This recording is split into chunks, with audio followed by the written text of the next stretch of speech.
This is a production of KMmedia.pro.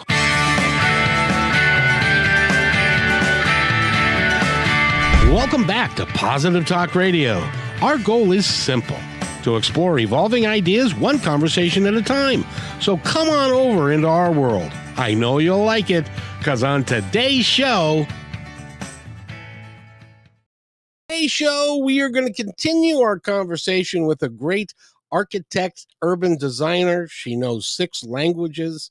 She's traveled the entire world. She's worked in Europe, South America, all kinds of places, and she does custom designs. And she's also looking to develop more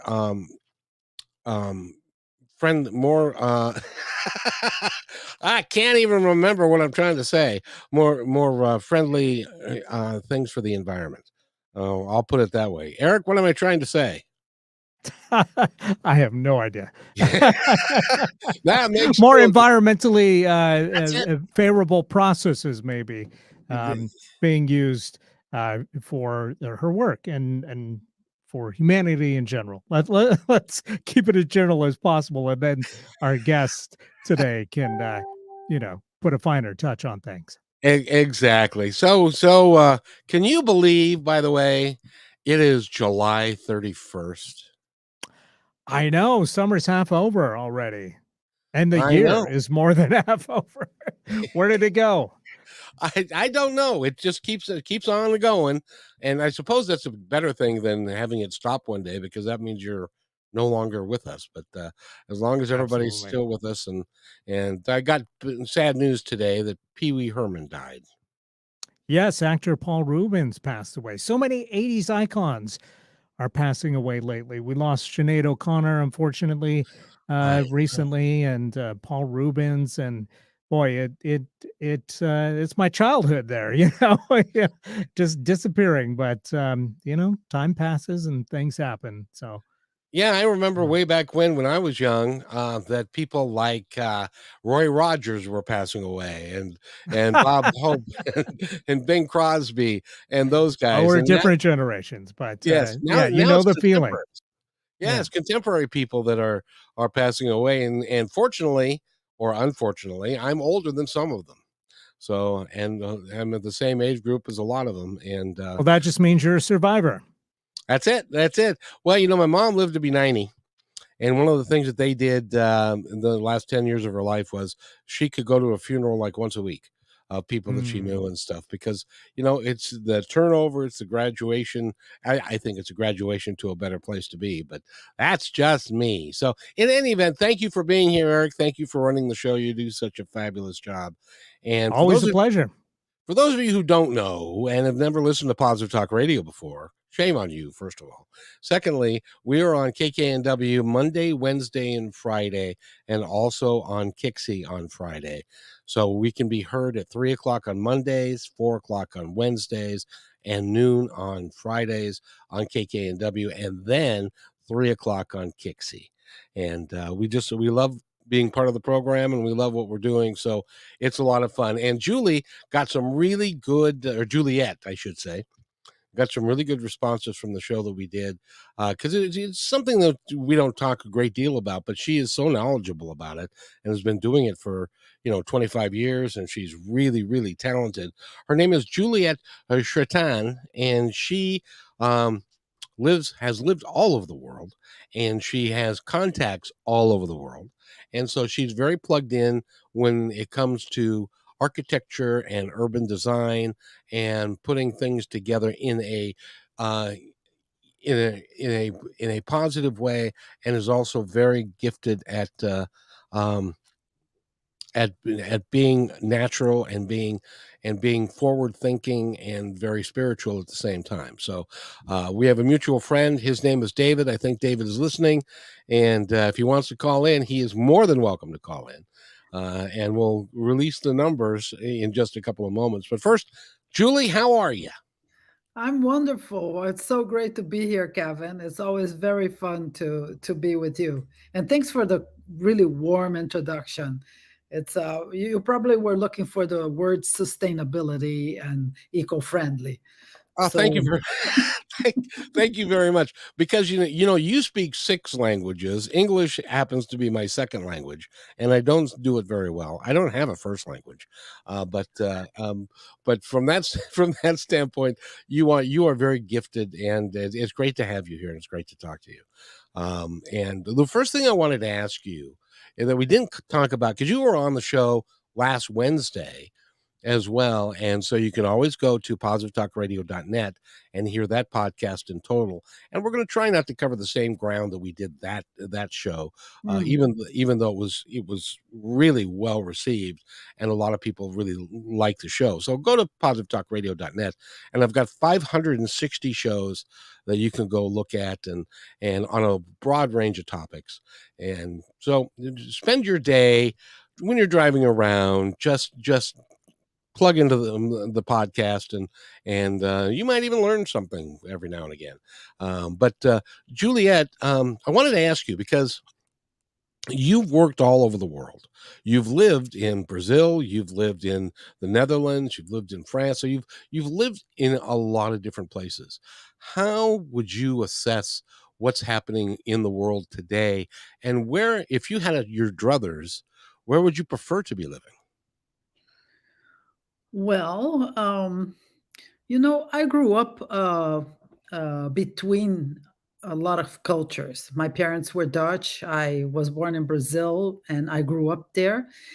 We traveled a lot, so that's how English came into the picture, because that's the language that most people speak. And then after the architectural school, I went to Europe to live there. So then you learn the other languages of the neighbors, of course, because you're traveling around.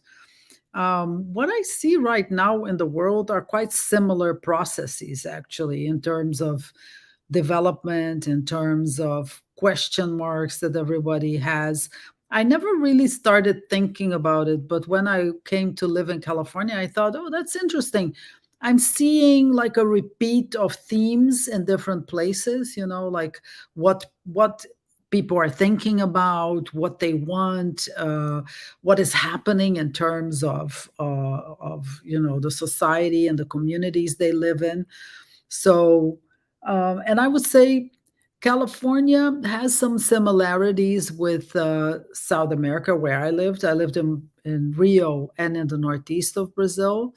It is a little warmer, so it compares a little better to Hawaii, maybe, or this kind of environment. But it has the same kind of culture, more, relaxed, and people have like a mixture of very sophisticated cities like you have in the United States and a relaxed atmosphere. Europe is different in that way, is a little more formal sometimes, is of course the old land, you could say, a lot of more, tradition. And that is the fun thing, because in the Americas you have the liberty to play with that culture, and in Europe we tend to be a little more, we hold on a little more to the older cultures on the continent. So I don't know if I'm answering your question, but that in general terms is how I see it. I see California actually a little bit like my experience in Europe, and a little bit because I live in San Francisco, so that Wow. reminds me a little bit of the Netherlands, of France, the Mediterranean part of Europe, certainly with the types of fruit we have here and the type of weather. So there are some resemblances, absolutely. Yeah. And there are some differences, of course.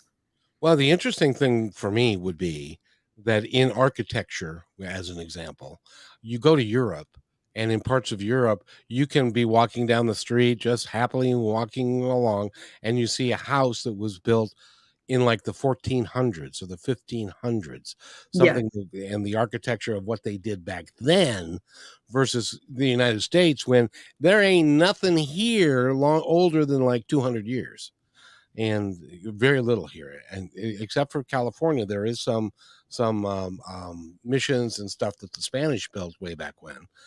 But in a lot of cases, it's a lot newer here. What's it like walking into a, I don't know, a 500-year-old building and looking at the architecture? It's amazing. Even older. I mean, if you go to Mexico, you visit Maya, pyramids and things like that that are even older than that. It's but in Europe you have really a very long tradition in architecture, and it's you can sense the energy of all that time. Oh, absolutely. Certainly, if you certain places you go, if it's a religious building like a church, or if it's a castle, you kind of feel the vibe of time. You can almost. I remember one experience I had in Denmark where this is a long story, so I'm not going to tell it. But to go short, you could feel all the parties that were given in that structure. It was the yacht, it was from the royal family in a beautiful park, and this was the place that they used when they went hunting, not yacht, hunting, a hunting lodge it was, and you could kind of feel the vibe of all these centuries. So that's interesting. Here it's a little younger, so you still have in California, as you say, and I suppose in New England, you feel time. You certainly feel time. And you can almost see, if you use your imagination and your senses, you can feel what came before, you know. At least I can. A lot of now have you been to Mexico to see some of the pyramids that are there? Oh, yeah. I went to Tulum. I went to Palenque. I went to Mexico City. I went to a lot of places in Mexico. Yes. What is it like? I haven't been around a a pyramid yet, but I understand that it emits an energy all its own, and y- a lot of people will use that as an energy source, if you will. Not for like light bulbs and stuff, but just an energetic feeling that it gives you. Did you experience that in the pyramids in Mexico? Not all of them, but there were certain spaces. I remember Palenque made a big impression on me. Tulum also, by the ocean, the combination of the proximity with the ocean. I'm really a coastal person, so I love the water and the ocean. So that combination, um, it's the intelligence used to put together these buildings were amazing in terms of how they used the solstices, how they positioned the buildings, the construction. There's a lot that we still don't know about all these cultures. There's a lot of question marks.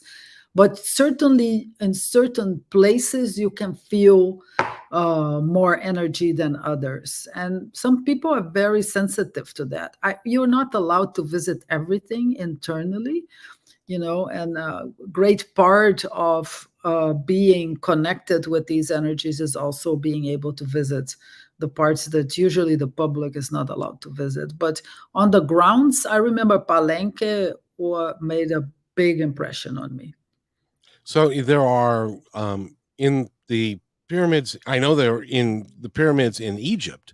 There are rooms and there are places within the pyramid that you can go that would emit do you think it emits a higher energy or a different type of energy than it does if you're just hanging around the outside? There's a whole story about just the shapes of things, like the geometry. There's something called sacred geometry. So, certainly, the way they put these buildings together, they made the shapes and the forms and how it's situated in a landscape, the orientation with the universe, all of that. The sky was very important for them. So yes, I believe that if you go and the people that study this, that they have access to what really certain spaces internally meant for that culture. And I was very impressed with what I saw there and what you sense in terms of if you go very early morning, there's not so many people, or a day that is less people, you can kind of sense the space, and you have the opportunity to look at the sky from above one of those pyramids. It's quite interesting. It's really striking. I was really very impressed. Don't you find it amazing that even by today's standards, we would have terrible trouble trying to reproduce, which is why one of the reasons why we've never done it. We can't reproduce what they did 3,500, 4,000 years ago. That's one of the mysteries that, not all archaeologists are on the same page when it comes to explaining how all these pyramids were built, and what they mean, how many layers. Actually, now it seems they're discovering more layers that come even from times before the pyramids in Egypt, and so there's still a lot to be uncovered, I would say. It is not an area. I mean, I'm just, as you, I'm interested in these things, of course, especially because of the shapes and the forms, and how it's really fascinating how to imagine that one of those pyramids, I'm not sure if it's in Tulum. It's not in Tulum, Chichen Itza, I think, that has like one day of the year. I think it's the summer solstice. I might be saying something totally nonsense, but one of the solstices. So the bottom has the head of a serpent, and you then see really the shape of the body of the serpent all the way from the top of the pyramid going down. I mean, in order to do something like this, you really have to know your geometry. You really have to know how to really design these things. And this was a period that obviously they didn't have they say they didn't have the tools we have now to calculate all of that. So it's it's an amazing feat. Yeah, the only thing that, that I know about pyramids from like Egypt is from Raiders of the Lost Ark, which is the Okay. so, Fair so enough.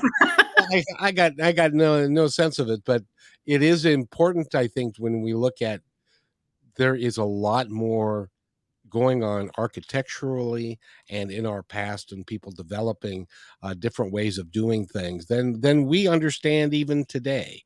Would you agree with that?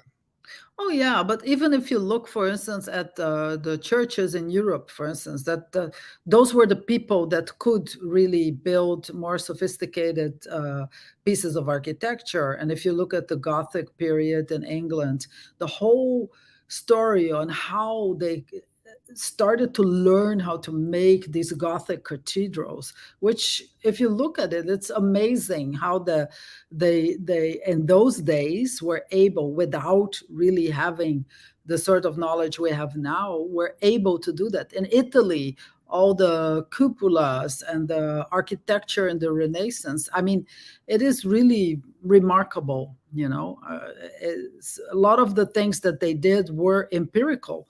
They just tested it out, and they hoped that it would stay, so, and that's how they learned how to make these tremendous pieces of architecture. If if Absolutely. if you were to go back in the midst of time in your lifetime, and pick the one piece of architecture that you would recommend everybody go see, what would it be? Oh gosh, there's so many pieces of architecture that I can recommend people to see. I mean, here in the United States, I would certainly say go and visit. It's more recent. Frank Lloyd Wright is one of the architects that I really love his work. It's amazing what he did as an architect. So that's easy. That's not so far away. You have even an example here in San Francisco near Union Square.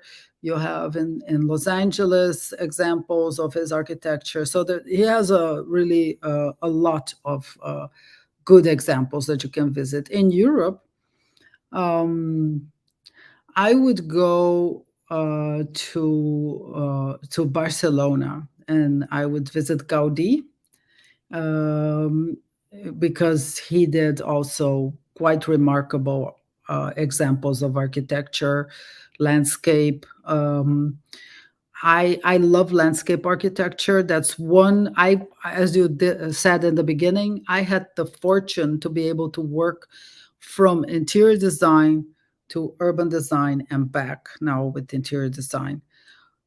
But one thing I never do, and we will never do, is really design a landscape because I feel I cannot do that. I love landscape architecture, but it's not my talent.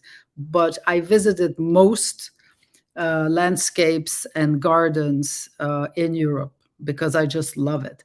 So I would certainly go to places like Vaux-le-Vicomte near Paris, which is a beautiful castle with a beautiful garden around it.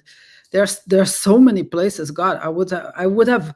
It would be difficult for me to give you a list of 10. My 10 most favorite things to do. And I love walking in cities. So I would certainly say it's a city like Barcelona, a city like Paris, my favorite to walk around.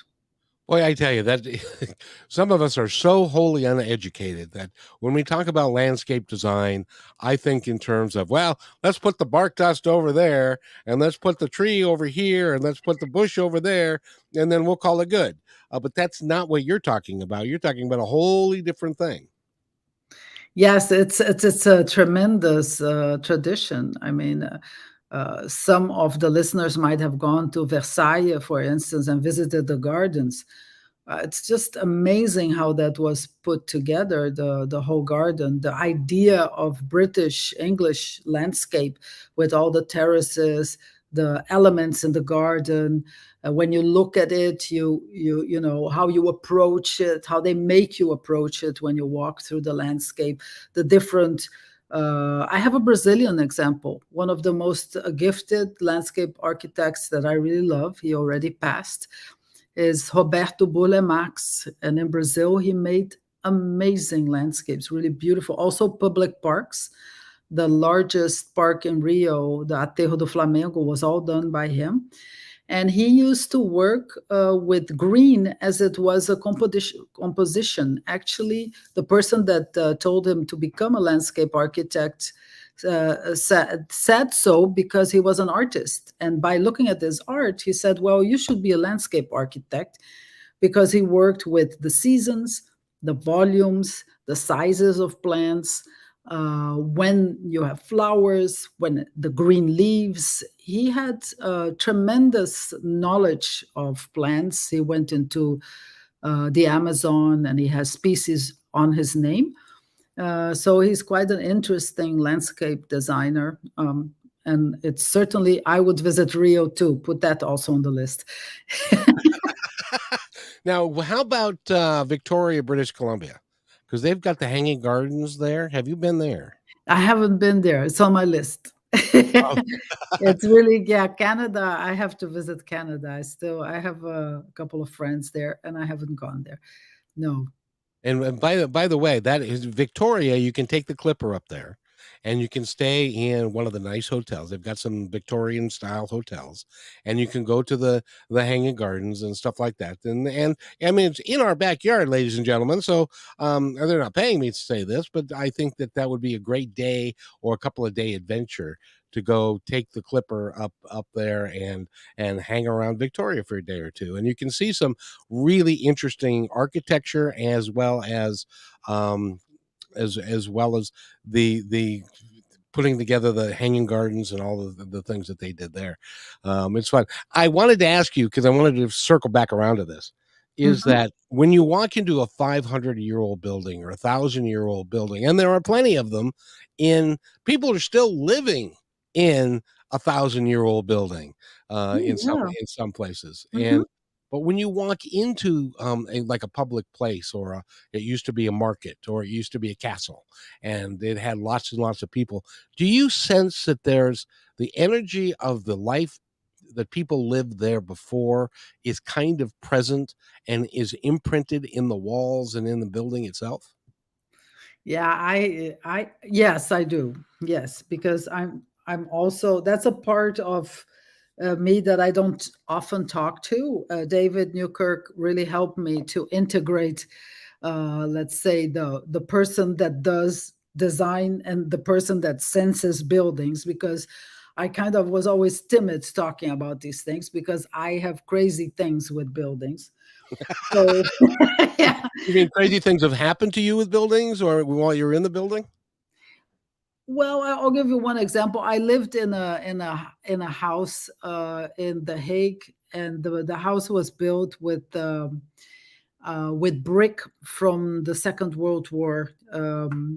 They had bombarded. I'm not going to go into the whole details, but they used those bricks and they built this building. And everybody sends things in the building. And the building and my apartment, Elise and I, became kind of friends. So every time, and it was my uncle's apartment, and I didn't know he had a friend that would come in once a month to get the post, because, to see if he had to pay something or not. And I didn't know that the first time. So I'm at the market looking at tomatoes, and suddenly I see a hand turning off the light in the hallway. And I go, oh, that's strange. I'm buying tomatoes. What is this? So what does that have to do with my tomatoes? So I went back, and I was astounded because the light in the hallway, which I knew I had left on, was turned off. And later I met the guy. That's another story. But so this kind of thing is, you could say, at least curious. I mean, not really your regular experience that the building communicates with you.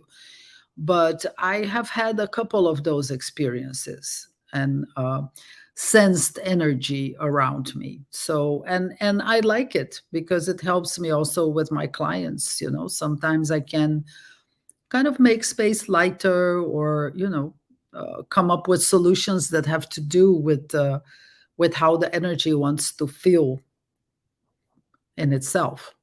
Oh, exactly. And by the way, we're going to need to take a break here in a second, but I wanted to get back to the not the architecture, but the the plant people, the ones who do the Landscapers, landscape architects. Yes, there is a gal who works with me. Her name is Holly Berry from A Natural Design. She does some of the most incredible work with building hats out of flowers, and also doing a complete wardrobe for somebody, for a mannequin on a that she builds and uses fresh flowers for all of that. It is remarkable what can be done with but with the right person. She's a really talented person, and doing that end of it. So I get the fact that landscape design is something that is so far above my pay grade that I would have absolutely no idea. But I am so glad that David talked to you, because hopefully maybe he's listening and will call in, because I did want to talk to you in the second half more about energy, and about the energy that we all that's around us all the time, how we access and that kind of stuff.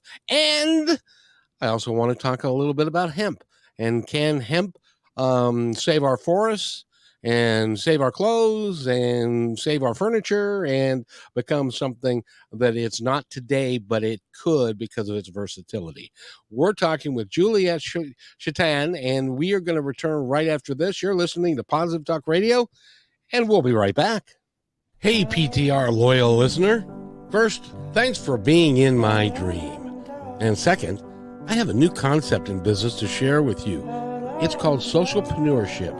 So, what's that? Well, it's the idea that any company designates all profits, beyond expenses, to be awarded to a local or international charity or project which is working to achieve good in the world.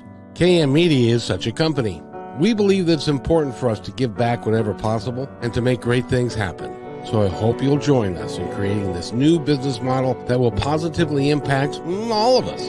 In the next few weeks, we will lay out the plan and begin our fundraising efforts. So stay tuned for more details right here on Positive Talk Radio.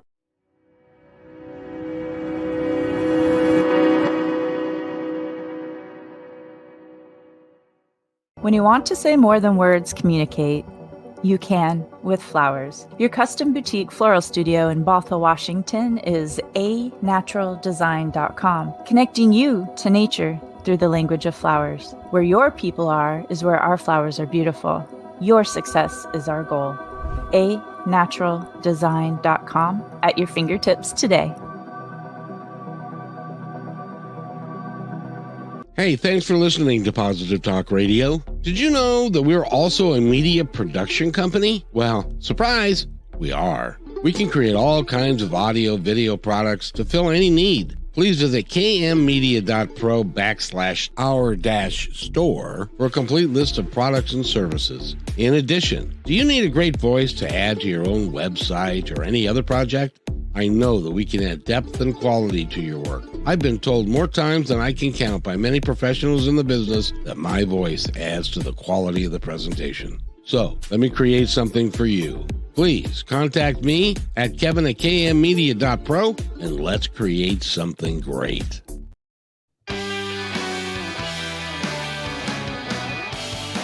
And welcome back to Positive Talk Radio, everybody. My name is Kevin McDonald, and we have got a great guest for you today. She's an architect and urban designer, and then became an urban designer, and then became an architect. I don't know how that works, but she did that. Interior designer.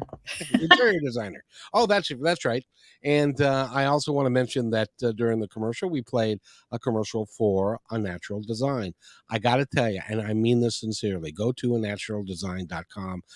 She's got a list of products that she has available for you, and she delivers in the Redmond, Kirkland, Bothell area, and her work. I don't know if I can say this on the radio, but Eric has got to the dump button. But I was married to a floral designer for 20 years, and Holly's work is far above and beyond what she can do. And in fact, we're in the middle with kmmedia.pro. We're in the middle of creating a pilot show for her to go on. I think we'll leave the network unnamed at the moment, but we're creating a pilot episode for her to go do that. And there's going to be video, audio, and all kinds of fun stuff. And we're capable of doing that. So if you want to add something cool to your website, we can do that. If you want to create a commercial, we can do that. If you want me to do your answering machine, I can do that. We can do anything that you would like us to be able to do. Go to kevin@kmmedia.pro. That's kevin@kmmedia.pro. And our rates are extremely reasonable because we're broke. And so I want you to go there and we'll have a great time.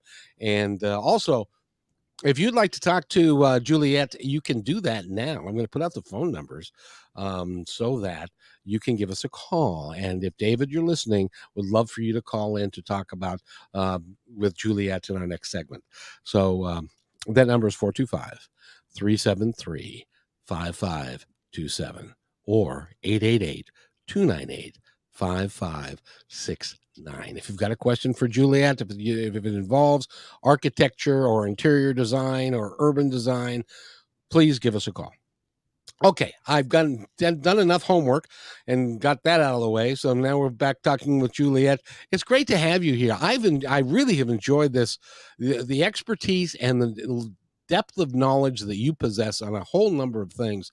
It really is cool to see, and it's cool to talk to you. I really appreciate you coming on the show. Oh, thank you. That's so nice, Kevin. I just wanted to straighten something for everybody that's listening. I'm going to speak again. I work here as an interior designer. Yes. In the United States. Yes, and but you've been doing that after having the experiences of being an architect and a designer and all of those things. Yes. So I'm like a cat. Yeah. I had a life in Brazil as an architect, in Europe as an urban designer, and here as an interior designer. And you've done it all, and you also, because of the work that you do with buildings and with objects and things, everything. Let me make this clear to everybody who you don't understand this or not, doesn't really matter, because everything has energy. We are all energetic beings. Yes. Everything, the couch we sit on has energy. It emits odors. It can emit things, and it can do from a tree to everything around us has energy. And so a lot of times that energy is imprinted in the places that we live, the feng shui that we build our homes with, all kinds of different aspects to it. And I know that you are aware of it, and David is kind of nudging you forward to talk more about those sorts of things, isn't he? Yes, he is. Absolutely. And he's helping me with it because it's really nice. When you study something like architecture, especially when I started studying architecture, it was pretty much a guy's kind of thing, in most places. So you want to come across as a woman, as a serious person. So you're not going to start talking about energy, if you get my drift. Even even if you're feeling it, you're kind of keeping that part of the conversation to your inner circle, which I did for a long time. But now I feel more confident that I can share more of what I perceive in terms of energy and how it can work for people, and sometimes it can affect people. So it's good to be aware of the fact that we are all energy and everything around us is energy. So yeah, certainly. And certainly the energy of things that went before us is something that you can perceive. When I arrived here in California, I lived up in the hills here in Berkeley. And at a certain point, I just started having this feeling about a native energy. Now, I'm not American. I mean, now I'm a citizen, but I'm not originally American. So I had no idea of knowing much about this kind of culture, but it inspired me to paint a number of paintings with the colors that this energy was transmitting to me, which is really beautiful. Was a very tender, wonderful energy that told me how he lived in the region. Very ancient energy, and it's a very pleasant experience, actually. So these things are there, and I think most people can perceive that if they are open to it. For some people it's might be a little bit scary, but our energetic imprint just stays and continues in space and time. It doesn't disappear.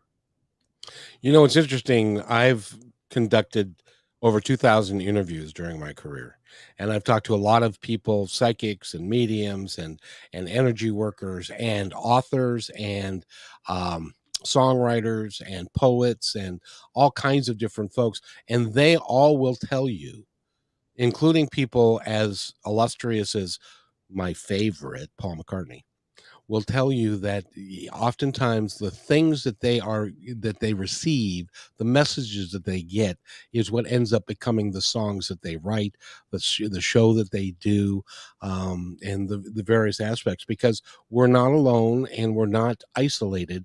We are part of this great big cosmic experience that everybody is having. I'll give you. Can I give you a quick example? Of course. Of a gal that I interviewed. She was on last Monday, as a matter of fact, and she was sleeping in bed. It was 4 o'clock in the morning. She plainly hears a male voice in her left ear that says, "It's time to write." So she was alone in the house. So she gets up and puts her robe on and looks at the bathroom and looks at the living room. There's nobody there. So she immediately calls her analyst and says, "I think I'm going schizophrenic." And the the analyst says, "Did you start writing?"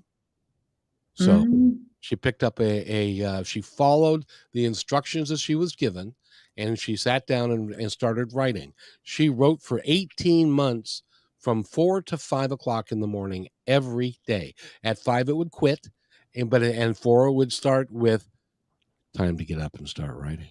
Oh my God, yeah. And she has written a series of books they're coming out this fall, and she wrote 10,000 words. Wow. And the interesting thing was that she couldn't remember necessarily what she wrote yesterday until she sat down, and it just continued, and it just flowed and just continued. Neil Donald Walsh had the same experience with Conversations with God. Many others have, and in the architectural world, I think that some of the grandest designs come from that place as well. What do you think about all that? Oh yes, I think we have a predisposition for certain shapes, certain forms, certain atmospheres. That's why it's so important to align your space really very carefully to yourself. My observation, your space is your second skin, has to do with this kind of thing.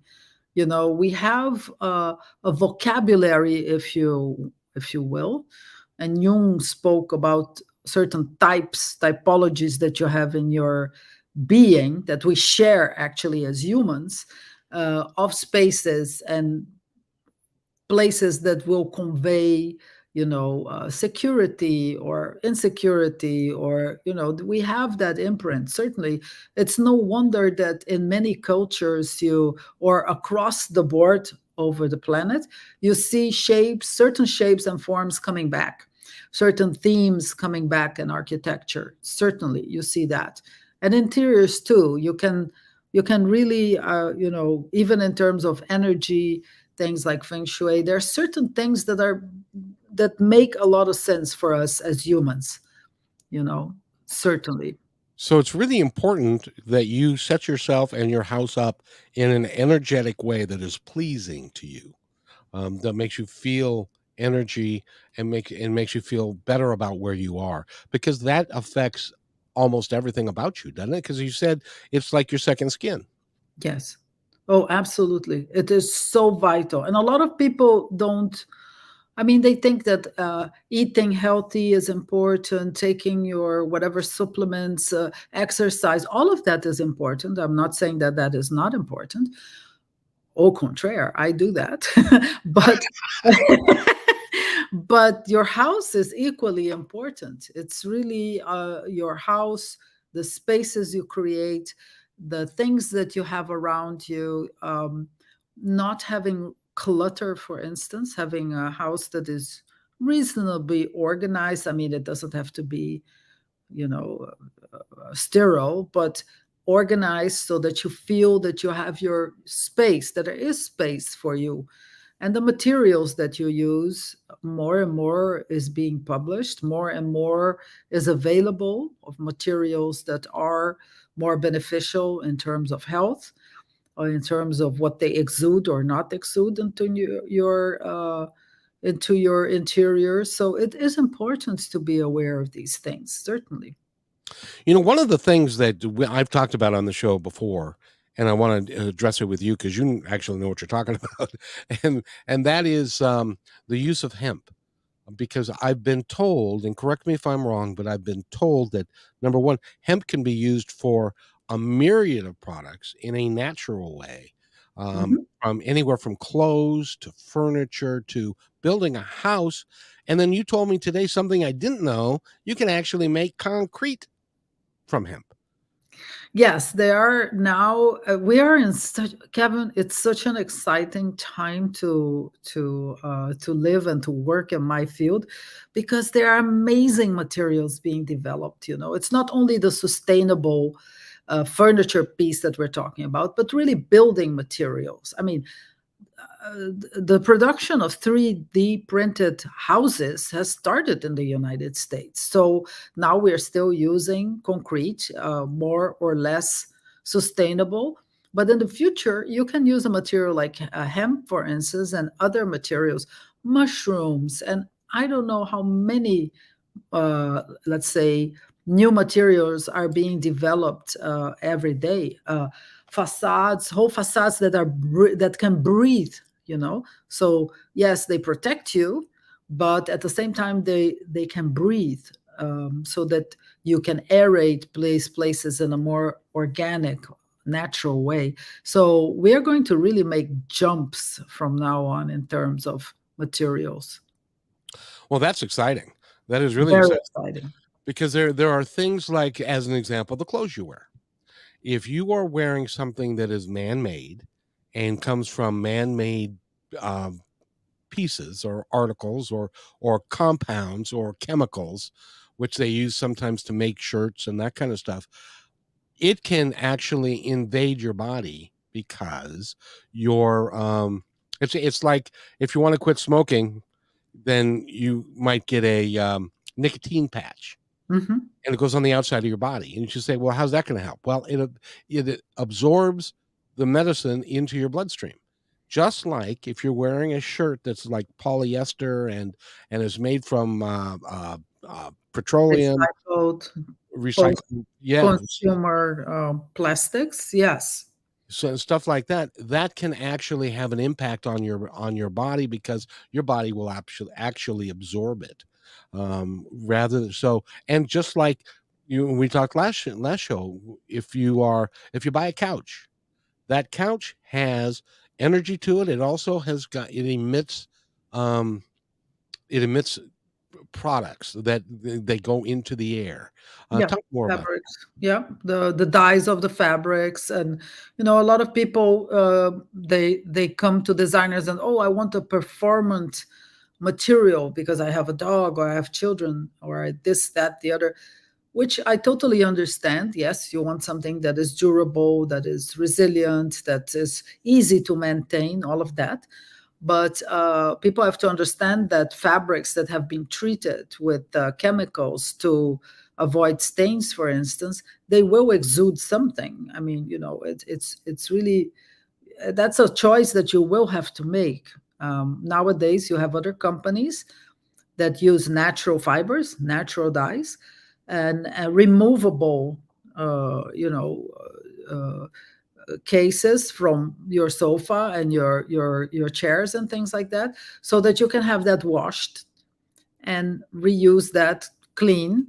um, and yes, it might be, depending on the color that you choose, that some stains will be a little more difficult to get out of the fabric, but it's, I feel, a little better than having chemicals around you, especially if you have kids. especially and the chemicals that we have. And I would like to believe it's different than this, but it's not, so I'll just say it. There is no government agency, there is nobody that is watching out for us as far as what the chemical compounds that are in the clothes that we wear, in the chairs we sit on.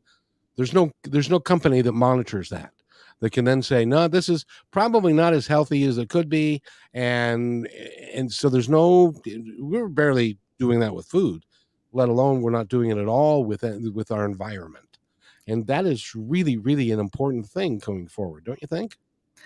Absolutely. I remember when I was living in Europe, the Dutch government launched a series of reports about the materials that were being used in the interior of apartments.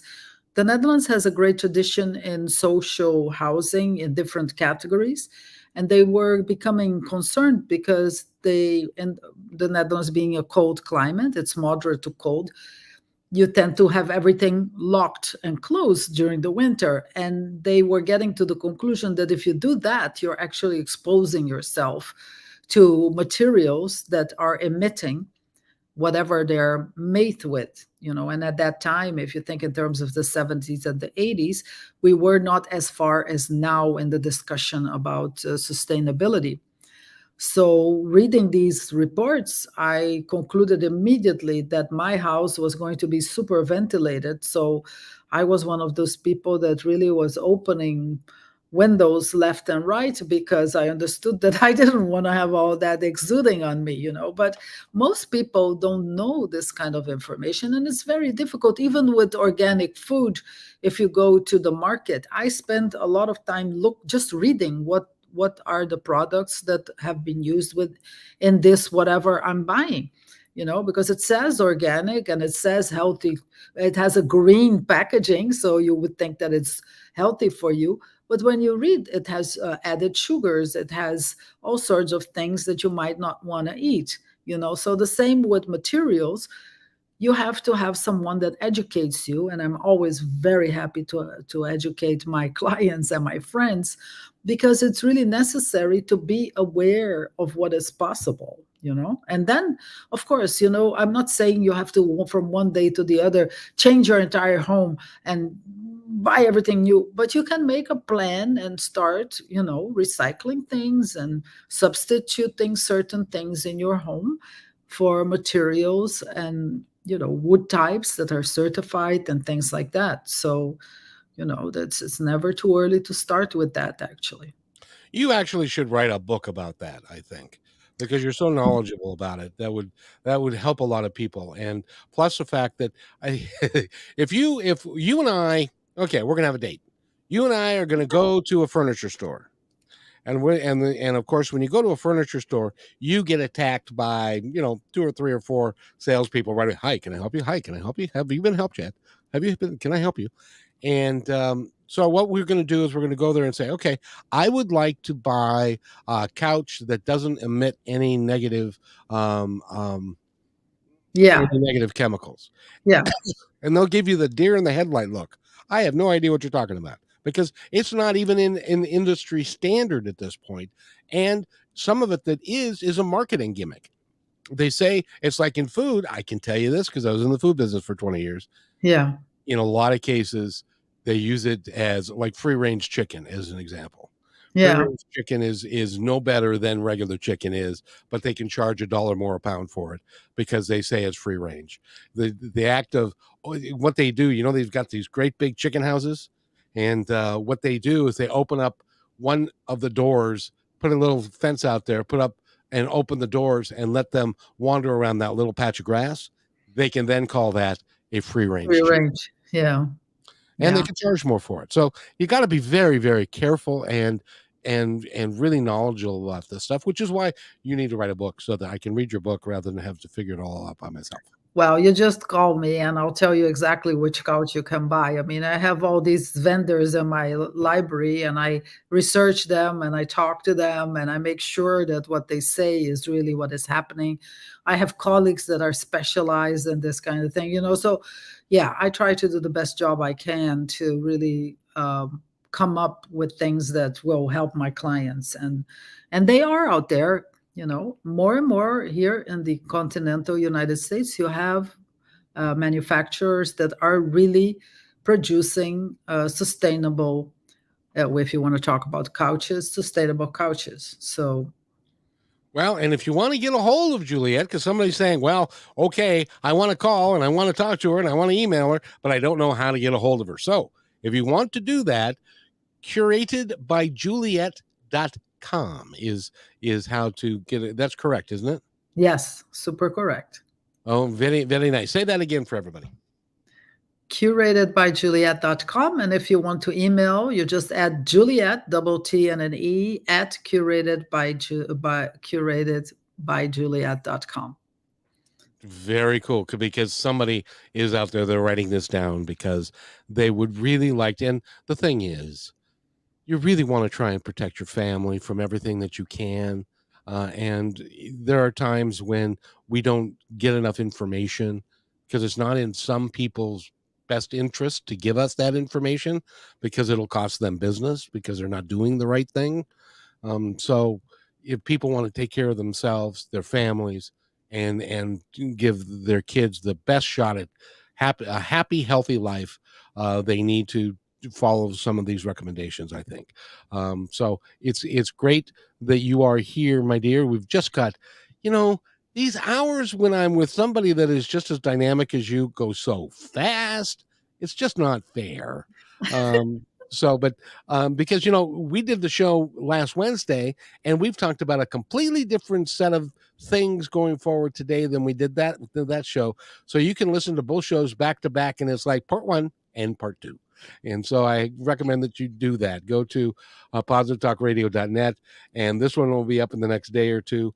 And go there, and you can listen to Juliette talk about part 1 and part 2, and that would be great fun.